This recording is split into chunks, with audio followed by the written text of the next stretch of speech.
Memory का हमारी life में क्या इंपॉर्टेंस है, इसे आप इस एग्जाम्पल से समझ सकते हैं। हो सकता है कि आपके और आपके फ्रेंड ने किसी एग्जाम को अटेम्प्ट करने के लिए एक जैसी पढ़ाई की, एक जैसी कोचिंग ली, एक जैसी मेहनत की, कोई कमी नहीं छोड़ी। मगर जब आप दोनों एग्जाम देने गए तो उस समय पर मेमोरी ही वो फैक्टर है जो आपका फ्यूचर और आपका रिजल्ट डिसाइड कर देगी। क्योंकि एग्जाम देते वक्त आपकी मेमोरी आपको कितना सपोर्ट कर रही है, उसी से ही तो सब कुछ डिसाइड होने वाला है ना। तो एक छोटा सा एग्जाम्पल है, बाकी हम सब जानते हैं कि मेमोरी हम सभी के लिए बहुत बहुत बहुत इंपॉर्टेंट है। और आज की बुक इसी बारे में है। आज की बुक समरी है memory, how to develop, train and use it, जिसे लिखा है विलियम वॉकर एटकिंसन ने। विलियम वॉकर एटकिंसन एक लॉयर, सेल्समैन और 100 से ज्यादा बुक्स के ऑथर थे। वो न्यू थॉट नाम के साइकोलॉजिकल मूवमेंट के फाउंडर्स में से एक हैं। एटकिंसन की बुक्स ज्यादातर मेंटल डेवलपमेंट और सेल्फ इंप्रूवमेंट पर फोकस करती हैं। 1890 के एंड में उन्हें हिंदू धर्म और योगा में इंटरेस्ट आने लगा था। इसी वजह से एटकिंसन ने योगी रामचरक के नाम से कई स्पिरिचुअल बुक्स भी लिखी। अगर आप भी उन्हीं लोगों में से हैं जो अपने फोन या अपनी चाबियों को रखकर भूल जाते हैं, या फिर आपको भुलक्कड़ होने के लिए डांटा जाता है, या फिर आप फैक्ट्स, वर्ड्स और नाम याद नहीं रख पाते हो, तो ये समरी आपको सिखाएगी कि एक वर्ल्ड क्लास मेमोरी कैसे डेवलप की जाए। आइए शुरू करते हैं बिना देर किए आज की बुक समरी मेमोरी। 2500 साल पहले एक ग्रीक पोएट हुए जिनका नाम था साइमनाइड्स। एक रात वो एक डिनर पार्टी में थे जहां उन्हें अपनी तबीयत खराब लगने लगी और इसलिए उन्हें वहां से जल्दी निकलना पड़ा। वहां से जाने के कुछ ही घंटों बाद उस बैंक्वेट हॉल की छत गिर गई, जिसकी वजह से वहां मौजूद सभी लोगों की मौत हो गई। सभी के शरीर इतनी बुरी तरह कुचल गए थे कि उन्हें पहचानना तक नामुमकिन था। लेकिन साइमनाइड्स की मेमोरी कमाल की थी। उन्होंने वहां आए सभी गेस्ट्स को उनके सिटिंग अरेंजमेंट के हिसाब से पहचान लिया। साइमनाइड्स अपने इस अचीवमेंट से इतने इंप्रेस हो गए कि उन्होंने एक नई टेक्निक डेवलप की। लोग अपने माइंड के अलग अलग पोजीशन में चीजों को मैप करके कई चीजों को याद रख सकते हैं। साइमनाइड्स ने इस टेक्निक को टॉपिकल मेथड का नाम दिया, लेकिन आज इसे मेमोरी पैलेस के नाम से जाना जाता है। मेमोरी वर्ल्ड के चैंपियंस इस टेक्निक का अक्सर इस्तेमाल करते हैं, मगर ऐसी टेक्निक्स असली दुनिया में किसी काम की नहीं होती। ये सिर्फ लोगों को इंप्रेस करने के तरीके हैं। ऐसा नहीं है कि अगर आप मेमोरी पैलेस का इस्तेमाल करते हैं तो आप अपनी गाड़ी की चाबी कभी साथ लेना नहीं भूलेंगे। ये आपको किसी टेस्ट के लिए पढ़ने में भी काम नहीं आएगा। जिस तरह की मेमोरी का हम रोज इस्तेमाल करते हैं, उसे इतनी जल्दी इंप्रूव करना आसान नहीं है।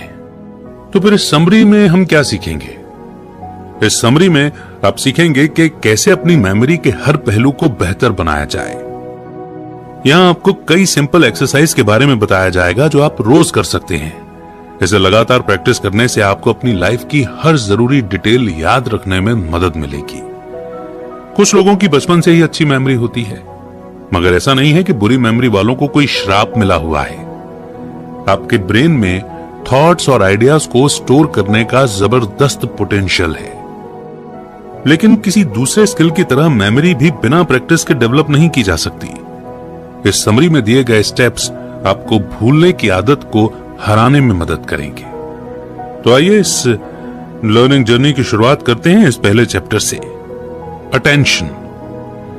आपकी मेमोरी आपके सबकॉन्शियस माइंड में लिखी गई एक बुक की तरह है। उसके पन्नों पर एक इवेंट को रिकॉर्ड करने के लिए आपको बस थोड़ा सा ध्यान लगाना होगा।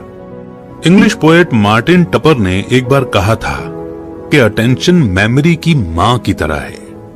अगर आप किसी इवेंट पर पूरी तरह अटेंशन यानी कि ध्यान देते हैं तो वो साफ साफ आपकी मेमोरी में रिकॉर्ड हो जाता है।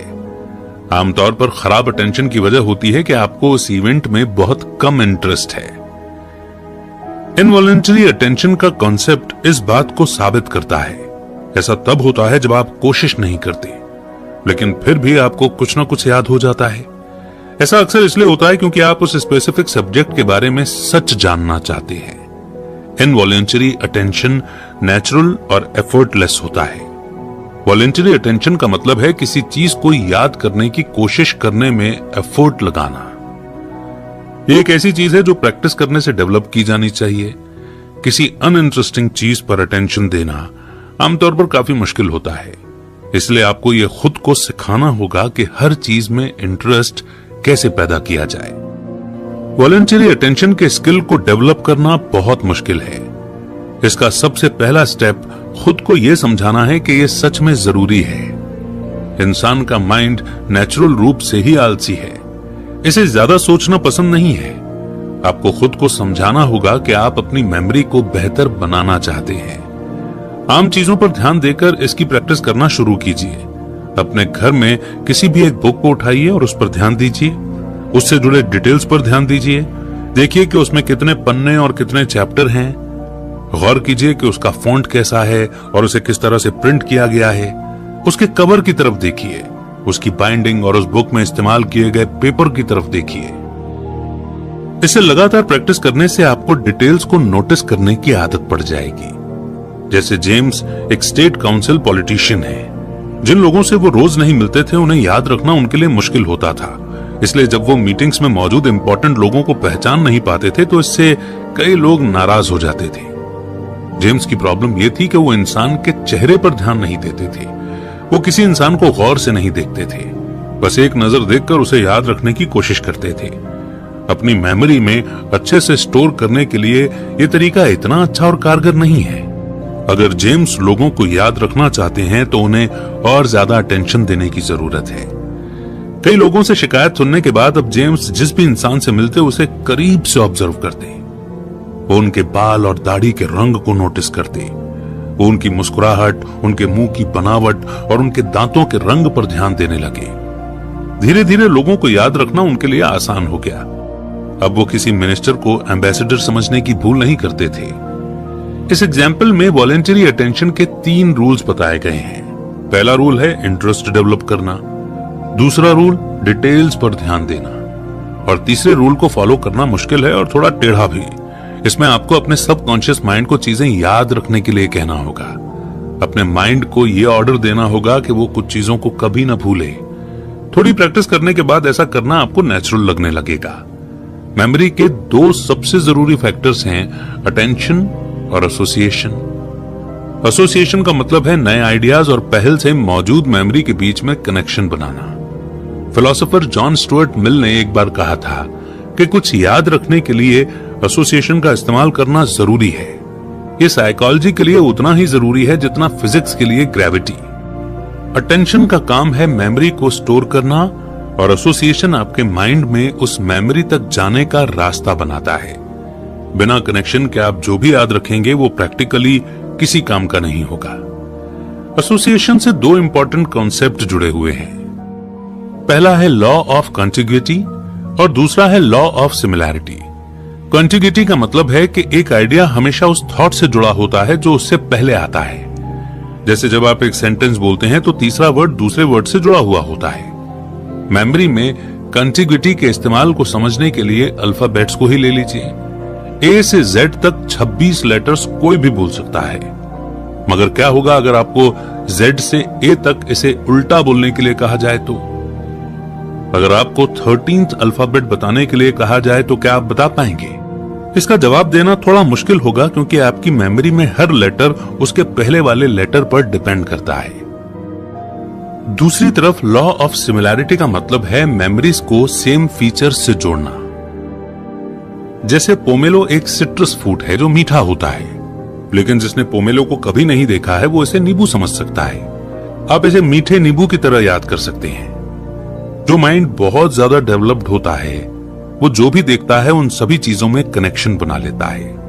हर नई मेमोरी मानो एक चेन में लिंक या फिर एक कड़ी की तरह होती है। ये एक लिंक और कनेक्ट करने का मौका होता है। आपको अपने माइंड को मेमोरीज के बीच मीनिंगफुल एसोसिएशन बनाना सिखाना होगा। रैंडमली नोटिस की हुई सिमिलैरिटीज पर ध्यान न दें। नेक्स्ट चैप्टर है training the eyes and years. ऐसा नहीं है कि अगर आप चीजें याद नहीं रख पाते तो इसकी इकलौती वजह खराब मेमोरी ही है। कभी कभी याद रखने का आइडिया आपके माइंड में होता ही नहीं है। जैसे एक गाय के कानों की पोजीशन को याद करने की कोशिश कीजिए।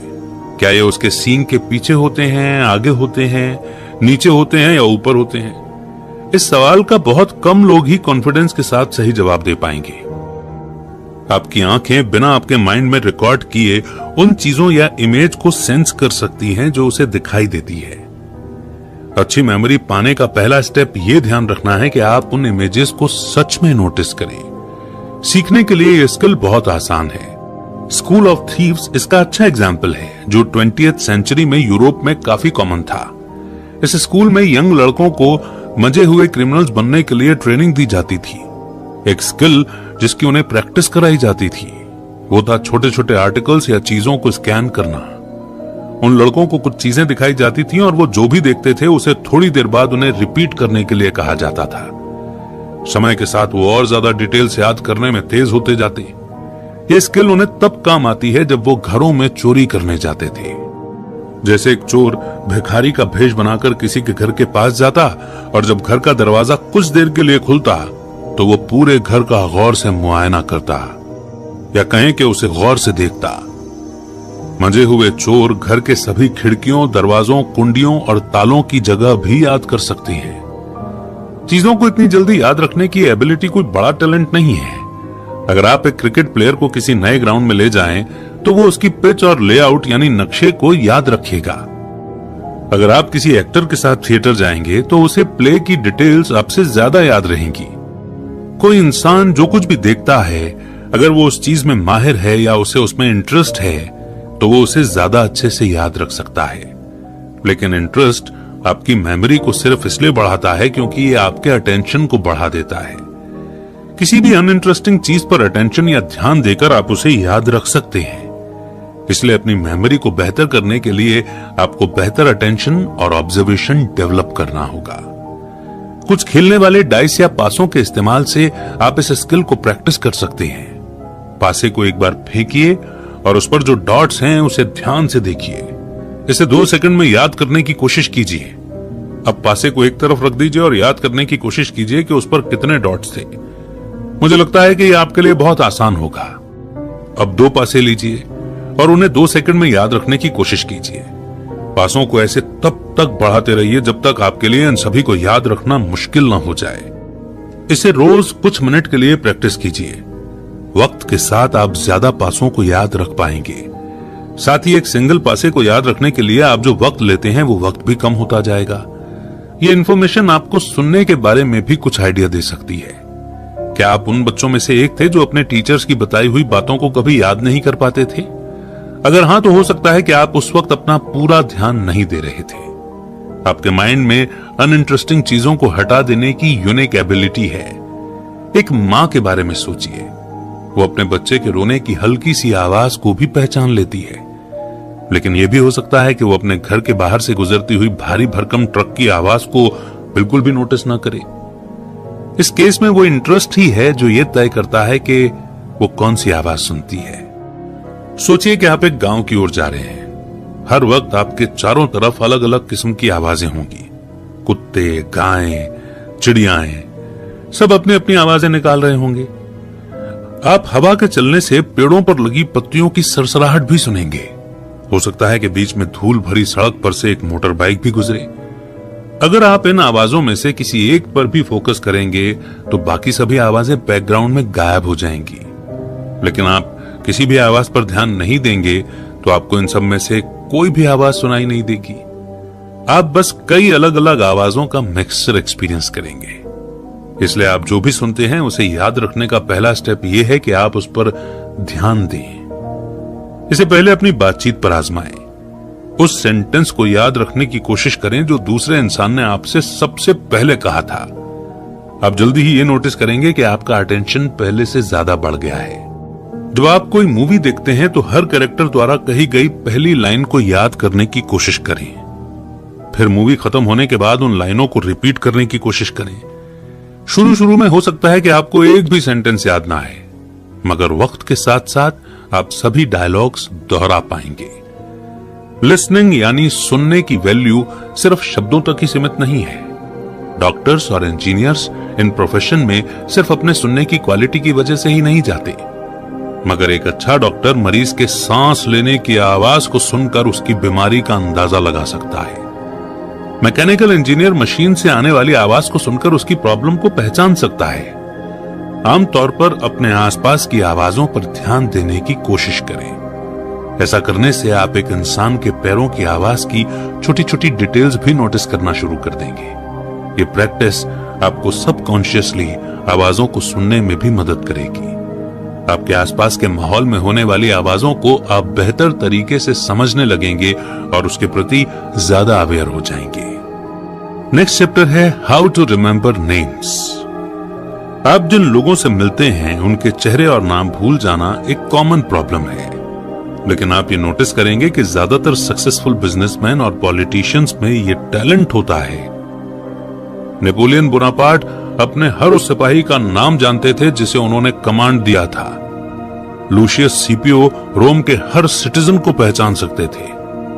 कुछ लोगों में नाम याद रखने का नेचुरल टैलेंट होता है, लेकिन जितना आप सोचते हैं इसमें आप उससे कहीं ज्यादा बेहतर हैं। ज्यादातर लोग नाम याद रखने के अपने पोटेंशियल का 1% भी अनलॉक नहीं करते। इसकी वजह सिर्फ इंटरेस्ट की कमी है। नाम याद रखना माइंड के लिए बिल्कुल अनइंटरेस्टिंग होता है। लंदन में रहने वाले बैंकर जॉन स्मिथ को ही ले लीजिए।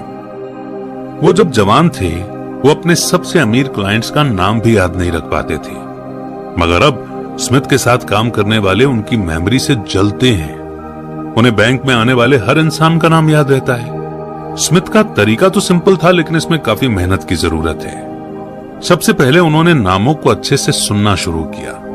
वो स्पीकर के आवाज की पिच और एक्सेंट पर भी ध्यान देने लगे। स्मिथ को एहसास हुआ कि वो आज तक नामों को पहली बार में सही ढंग से सुनते ही नहीं थे। उसके बाद वो जो भी नाम सुनते उसे स्टडी करते।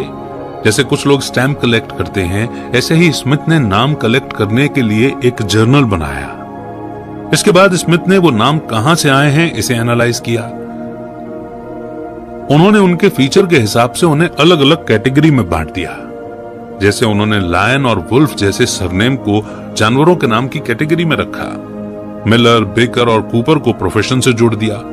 स्मिथ ने नामों के हिस्टोरिकल और जिस एरिया से वो आए थे उस बारे में भी स्टडी किया। वो सच में नाम के एक्सपर्ट बन चुके थे। और इस हॉबी का फायदा ये हुआ कि स्मिथ अब जो भी नाम सुनते उसके साथ कोई न कोई एसोसिएशन बनाना उनके बाएं हाथ का खेल हो गया था।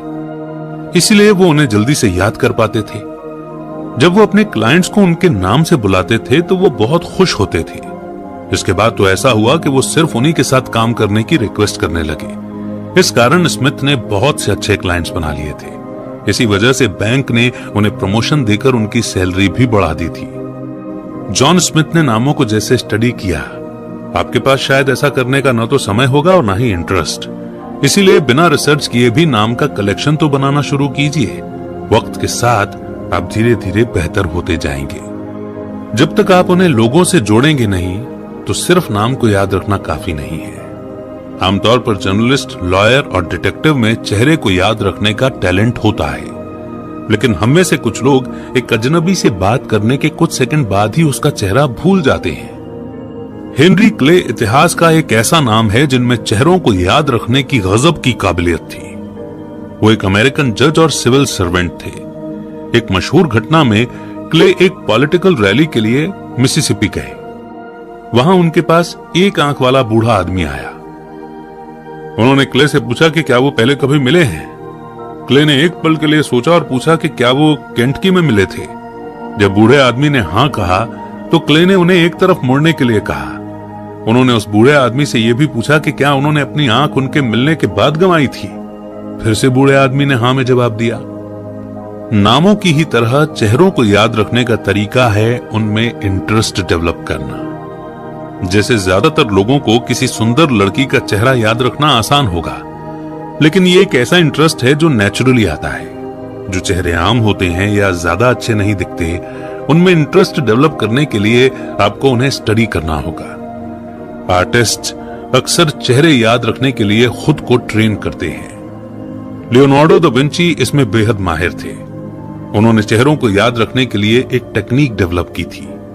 विंची चेहरे को अलग अलग हिस्सों में बांट देते थे, जैसे नाक, आंखें, कान और ठुड्डी। फिर वो उन फीचर्स की अलग अलग वैरायटी को एग्जामिन करते थे, जैसे आंखें भूरे, हरे या नीले रंग की हो सकती हैं। विंची अपने सामने आने वाले सभी वेरिएशंस को याद कर लेते थे, इसीलिए जब भी वो किसी चेहरे को देखते तो उसकी आंखों और ठुड्डी के टाइप को नोट कर लेते। दा विंची को एक चेहरे को अच्छे से याद करने के लिए 10 से भी कम फैक्टर्स पर ध्यान देने की जरूरत पड़ती थी। दा विंची जैसे चेहरों को करीब से पढ़ते थे, आप शायद उन्हें इतने करीब से न पढ़ पाए, लेकिन आप इस प्रिंसिपल को इस्तेमाल कर सकते हैं। आप जो अलग अलग तरह की नाक देखते हैं उन पर ध्यान दें। ये फ्लैट, शार्प या मुड़ी हुई हो सकती हैं। आंखों को आप चौड़ी या पतली के रूप में कैटेगराइज कर सकते हैं। इन सिंपल वेरिएशंस को नोट करना एक नॉन आर्टिस्ट के लिए काफी है। नेक्स्ट चैप्टर है how to remember events and facts. एक पल रुकिए और बीते हुए कल के दिन के बारे में सोचिए। क्या आपको याद है कि आपने ब्रेकफास्ट में क्या खाया था? आपने पूरे दिन में क्या किया था? ऐसे बहुत से लोग हैं जिन्हें हाल में हुई घटनाओं को भी याद करना मुश्किल हो जाता है। कुछ लोग तो इस बारे में बिल्कुल ही भूल जाते हैं। सोचिए, कल आप एक कोर्ट में गवाह के तौर पर जा रहे हैं। क्या आप किसी बात के लिए कॉन्फिडेंस से हां या ना बोल पाएंगे? अपनी लाइफ में रेगुलर इवेंट्स को स्टोर करने के लिए हम बहुत कम कोशिश करते हैं। इसका मतलब ये नहीं है कि हमें हमेशा बीते हुए कल के बारे में सोचते रहना चाहिए। इसका मतलब ये है कि हमें उन इवेंट्स को याद रखना चाहिए जो फ्यूचर में काम आ सकती है। चीजों के डिटेल्स को सिर्फ इसलिए भूल जाना कि वो बोरिंग है, समझदारी नहीं है। ये बिल्कुल उस बिजनेस की तरह है जो अपने फाइनेंशियल रिकॉर्ड्स को पूरी तरह से डिलीट कर देता है, वो भी सिर्फ इसलिए कि वो बहुत ज्यादा स्पेस ले रहे थे। थर्लो वीट पेशे से प्रिंटर थे, लेकिन उन्होंने एक पॉलिटिकल एडवाइजर और एक न्यूज़पेपर पब्लिशर के तौर पर भी काम किया था। ऐसे पेशे में जबरदस्त मेमोरी की जरूरत होती है, लेकिन वीट को बचपन से ही चीजों को याद रखने में मुश्किल होती थी। उनके पॉलिटिकल करियर की शुरुआत में वो कई जरूरी अपॉइंटमेंट्स भूल जाया करते थे। एक शाम वीट ने अपनी वाइफ से शेयर किया कि उन्हें चीजें याद रखने में दिक्कत होती है। उनके दोस्तों ने कहा कि वो पॉलिटिशियन बनने के लिए फिट नहीं है। वीट पॉलिटिक्स छोड़कर प्रिंटिंग में वापस जाना चाहते थे, लेकिन उनकी वाइफ ने उन्हें अपनी मेमोरी को ट्रेन करने की सलाह दी। वीट ने अब हर शाम इसकी प्रैक्टिस करना शुरू कर दिया। वो 15 मिनट बैठते थे और अपने दिन के सभी इवेंट्स पर शांति से गौर करते। शुरुआत में उन्हें लगा कि उनका ये एफर्ट बेकार जा रहा है, लेकिन 2 हफ्तों के बाद वीट ने नोटिस किया कि उन्हें पहले से कहीं ज्यादा चीजें और डिटेल्स याद रहने लगी थी। उन्हें यह भी याद रहने लगा था कि उन्होंने ब्रेकफास्ट में क्या खाया था और किस शख्स से उन्होंने क्या बात की थी। इस पॉइंट पर थर्लो की वाइफ कैथरीन इन इवेंट्स को उन्हें सुनाने के लिए कहती थी। थर्लो ने यह आदत अपने करियर के अगले 50 सालों तक जारी रखी। वो कैथरीन को उन सभी डॉक्यूमेंट्स के बारे में बताते जो उन्होंने ड्राफ्ट किए थे और उन सभी लोगों के बारे में भी जिनसे वो मिलते थे। वक्त के साथ थर्लो को इस प्रैक्टिस में और ज्यादा मजा आने लगा। हर साल वो अपनी मेमोरी को तेजी से बढ़ते देखकर काफी खुश थे। कैथरीन की बताई गई एक्सरसाइज ऐसे 2 प्रिंसिपल्स को फॉलो करती है जिसके बारे में हमने पहले भी बात की है। थर्लो ने अपनी लाइफ के इवेंट्स पर ज्यादा ध्यान देना शुरू किया था। वो ऐसा इसलिए करते थे क्योंकि शाम को उन्हें अपनी वाइफ को सब कुछ सुनाना होता था। इवेंट्स को याद रखना उनके लिए एक मजबूरी बन चुकी थी और इसलिए उनके माइंड में एसोसिएशन का स्किल डेवलप होने लगा था। हम ये कभी नहीं जान सकते कि किस इवेंट से जुड़ी मेमोरी हमारे कब काम आ सकती है, लेकिन फैक्ट्स अलग होते हैं। किसी स्पेसिफिक टॉपिक से जुड़ी इंफॉर्मेशन और नॉलेज को फैक्ट कहते हैं। हमें अपनी जॉब में भी फैक्ट्स को याद रखना जरूरी होता है। स्टूडेंट्स भी एग्जाम के लिए फैक्ट्स को रेगुलरली याद करते हैं। भले ही फैक्ट्स को याद रखना जरूरी है, लेकिन हम में से कई लोगों को इसमें मुश्किलें आती हैं। आमतौर पर अटेंशन की कमी प्रॉब्लम नहीं है। फैक्ट्स को याद करने के लिए हम बहुत सा वक्त और एनर्जी लगाते हैं। उन्हें अपने माइंड में याद रखना एक चैलेंज होता है। फैक्ट्स को जल्दी और सटीक तरीके से याद करने के लिए आपको उन्हें ऑर्गेनाइज करना होगा। फैक्ट्स को याद करने का कॉमन तरीका काम नहीं करता। ये एक बुक में उल्टे सीधे पन्ने रखने की तरह है। अगर पन्ने उल्टे सीधे लगे होंगे तो आप उसे पढ़ ही नहीं सकते। जॉर्ज शार्सवुड ने फैक्ट्स को सही ऑर्डर में रखने की इंपॉर्टेंस को एक्सप्लेन किया है। वो सुप्रीम कोर्ट के जज थे। जॉर्ज ने कहा था कि सिर्फ लॉ जान लेना किसी काम का नहीं है। लॉयर्स को यह पता होना चाहिए कि उसे ढूंढना कहां है। तो आप फैक्ट्स को किस तरह से ऑर्गेनाइज कर सकते हैं ताकि आप उसे आसानी से याद कर पाएं? प्लेटो और सोक्रेट्स नाम के फिलोसोफर्स ने यह टेक्निक डेवलप की थी। उन्होंने इसे अपने स्टूडेंट्स की मेमोरी को बढ़ाने के लिए इस्तेमाल किया था। इसमें स्टूडेंट्स से सवाल पूछकर उन्हें एसोसिएशन बनाने के लिए मजबूर किया जाता था। इन सवालों का इस्तेमाल हर उस इंपॉर्टेंट फैक्ट के लिए किया जाना चाहिए जो आप याद कर रहे हैं। जब आप कोई किसी नए फैक्ट के बारे में सुनते हैं तो यह सोचिए कि क्या आपने उसके बारे में पहले कभी सुना है। अगर हां, तो कब, कहां और किससे सुना है। उस फैक्ट की जनरल नॉलेज के बारे में याद करने की कोशिश कीजिए। खुद से पूछिए कि उस फैक्ट का आप पर पहला इंप्रेशन कैसा था। इस फैक्ट का इस्तेमाल करके क्या साबित किया जा सकता है। हर फैक्ट कहीं ना कहीं से जन्म लेता है। वो फैक्ट कहां से और कब निकला, इस बारे में खुद से सवाल कीजिए। उस फैक्ट की हिस्ट्री क्या है। फ्यूचर में होने वाले इसके नतीजों के बारे में सोचिए। उस फैक्ट की क्वालिटी के बारे में खुद से सवाल पूछिए और यह भी पूछिए कि असली दुनिया में उसका इस्तेमाल कैसे हो सकता है। ये सभी सवाल हर एक फैक्ट पर अप्लाई नहीं हो सकते, लेकिन इनमें से कुछ ऐसे हैं जो आपके पक्का काम आएंगे। इन सवालों के साथ हर फैक्ट को एग्जामिन करने से आप उन्हें कम से कम 10 और पॉइंट से कनेक्ट कर पाएंगे। यह एसोसिएशन आपको किसी नए फैक्ट को याद रखने में मदद करेंगे। यह तरीका आपको उन फैक्ट्स को भी याद करने के लिए मजबूर करेगा जो आप पहले से जानते हैं। जब एक मेमोरी को लगातार इस्तेमाल किया जाता है तो आपके लिए उसे याद करना आसान हो जाता है। जैसे आपको यह हमेशा पता होता है कि आपको अपना फोन कहां ढूंढना है, जबकि ऐसी चीज जिसका इस्तेमाल बहुत कम होता है उसे ढूंढना काफी मुश्किल होता है। Next an important chapter for every giggler, how to remember books. पुराने जमाने में लोगों के पास प्रिंटर या इंटरनेट नहीं हुआ करता था। जो भी आइडियाज वो आपस में शेयर करते थे उसका रिकॉर्ड रखने के लिए उनके पास कोई तरीका नहीं था। इसीलिए वो इंफॉर्मेशन को याद रखकर और बोलकर एक दूसरे को बताते थे। बहुत से हिब्रू और हिंदू टेक्स्ट इसी तरह से बचाकर रखे गए थे। आज हमें टेक्स्ट को याद रखने की कोई जरूरत नहीं है, लेकिन यह कई चीजों में जरूरी हो जाता है। जैसे लिटरेचर स्टूडेंट्स को पोएम और प्रोज याद होना चाहिए। पब्लिक स्पीकर्स को अपनी स्पीच को परफेक्ट बनाने के लिए उन्हें याद करना पड़ता है। इवेंट के होस्ट को भी मेहमानों की डिटेल्स याद रखनी पड़ती है ताकि वो सिर्फ अपने नोट्स पर ही डिपेंडेंट ना रहे। लंबे टेक्स्ट को याद करने की एबिलिटी को डेवलप करना इतना आसान नहीं है। इसके लिए घंटों प्रैक्टिस करने की जरूरत होती है। मेमोरी बॉडी के मसल की तरह होती है। आप जितना ज्यादा उसे इस्तेमाल करेंगे उतना ज्यादा वो मजबूत होती जाएगी। उसे बढ़ाने का एक ही तरीका है, अपनी मेमोरी को उसकी लिमिट तक पुश करना। एक ऐसे पैराग्राफ को चुनिए जिसकी लाइन आप याद करना चाहते हैं। क्रिश्चियंस आमतौर पर इस काम के लिए बाइबल को चुनते हैं। एडविन अर्नोल्ड की लाइट ऑफ एशिया बुद्धिज्म पर स्टेप बाय स्टेप तरीके से लिखी हुई बुक है। फिक्शन में शेक्सपियर से बेहतर भी कुछ ऑप्शन है, लेकिन वॉल्टर स्कॉट की the lady of the lake सबसे अलग है। एक बुक को चुनने के बाद पहले दिन आप सिर्फ एक वर्ज या पैराग्राफ याद कीजिए, लेकिन ध्यान रखें कि आपको उसका एक एक शब्द याद हो। उसे डिटेल में देखिए, यहां तक कि उसके पंक्चुएशन और कैपिटलाइजेशन पर भी ध्यान दीजिए। जब आपको वो वर्ज अच्छे से याद हो जाए तो रुक जाइए। अगले दिन पहला वर्ज जो आपने याद किया था उसे रिव्यू कीजिए। उसके बाद दूसरे वर्स को पढ़ना शुरू कीजिए। दिन के आखिर में दोनों वर्स को एक साथ रिपीट कीजिए। इसी तरीके से हर दिन एक नया वर्स जोड़कर आगे चलते रहिए।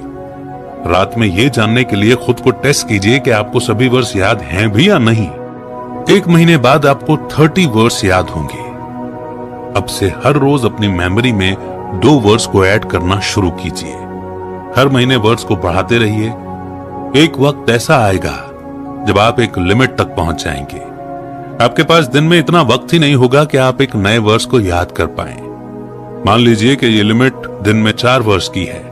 रोज उस बुक के 4 वर्स याद रखने की स्पीड को बरकरार रखिए। जब आप उसे खत्म कर दें तो एक नई बुक चुनिए, लेकिन पुरानी बुक को फिर से देखना ना भूलें। कुछ वक्त के बाद आपको एहसास होगा कि आप किसी भी चीज को याद करने में कम वक्त लगा रहे हैं। आप बहुत जल्दी वर्ड्स को याद और रिव्यू कर पाएंगे।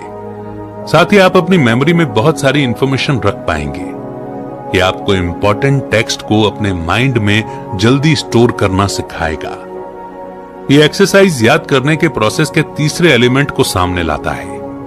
आप एक टेक्स्ट को रोज देखकर उस पर अटेंशन दे रहे हैं। आप एक वर्स को उससे पहले वाले वर्स से जोड़कर एसोसिएशन बना रहे हैं। फाइनल स्टेप रिपीटेशन है, जिसका मतलब है मेमोरी की रेगुलर एक्सरसाइज करना। आमतौर पर आपको टेक्स्ट का हर शब्द याद करने की जरूरत नहीं है। ज्यादातर उसके मेन आइडिया को याद रखना काफी होता है, लेकिन इसमें भी ज्यादातर लोगों को मुश्किल आती है। जो स्टोरी की समरी आपने 1 महीना पहले पढ़ी होगी, आप उसे याद नहीं रख पाते होंगे।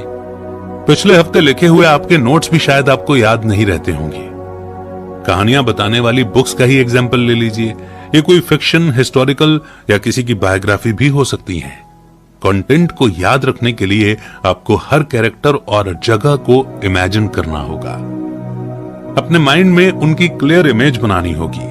इससे आपको वो स्टोरी ज्यादा नेचुरल और एक्साइटिंग लगने लगेगी। इस एक्सरसाइज को करते करते आप और धीरे पढ़ने पर मजबूर हो जाएंगे।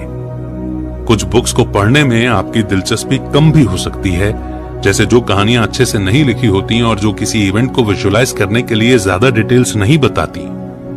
ये अच्छा है क्योंकि इससे आपकी रीडिंग चॉइस की क्वालिटी बढ़ जाएगी। हर बुक के आखिर में उसे रिव्यू करें। ऐसा करने से ही आपके ब्रेन में उसके प्लॉट को अच्छे से स्टोर करेगा। छोटी छोटी सिंपल कहानियों का क्या? ज्यादातर कहानियों का एक क्लियर मैसेज या पॉइंट होता है जो वो बताना चाहती है। उस पॉइंट को ढूंढकर उस पर फोकस करें। यह समझने की कोशिश करें कि उसके कैरेक्टर उससे कैसे जुड़े हुए हैं। इस टेक्निक से आप कहानियों को जल्दी याद कर पाएंगे। अगर आप पॉइंट को याद रखेंगे तो बाकी सब कुछ खुद ब खुद याद आ जाएगा। साइंटिफिक टेक्स्ट आपकी प्रोग्रेस को और धीमा कर देते हैं। आमतौर पर साइंस बुक के हर पैराग्राफ में बहुत सारी इंफॉर्मेशन होती है, इसलिए पूरे काम को छोटे छोटे पार्ट्स में बांट दीजिए।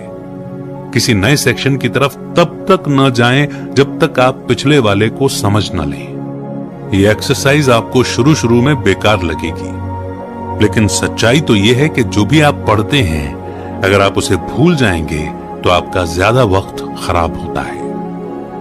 अगर आपको लेक्चर्स को याद रखने में मुश्किल आती है तो और ज्यादा लेक्चर्स अटेंड कीजिए और नोट्स लेते जाइए, लेकिन लेक्चर खत्म होने के बाद आपको उन नोट्स को दोबारा देखना जरूरी है। जितना ज्यादा हो सके उसे प्रैक्टिस और रिव्यू करते रहिए। और अब वो मोड जिसे हम कहते हैं कंक्लूजन, यानी अभी तक हमने जितने भी चैप्टर्स पढ़े उन चैप्टर्स के की पॉइंट्स को हम यहां पर रिवाइज करेंगे।